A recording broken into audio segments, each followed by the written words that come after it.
Hello guys, in today's video I'm going to talk about how to fix Messenger audio call sound problem. So the answer is easy. Just go to the settings and then scroll down to the apps section and then go to the search and search Messenger and then go to the storage, and here you will find this clear cache option. Click on it.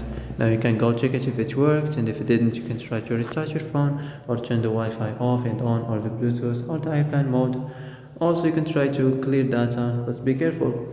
If you clear data, all the Messenger's data will be deleted. This includes all files, the settings, the accounts, the databases, etc.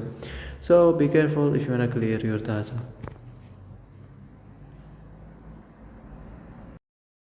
So that's it for today's video. I hope this is the answer you've been looking for. If you like this video, don't forget to like and subscribe, and see you in the next video.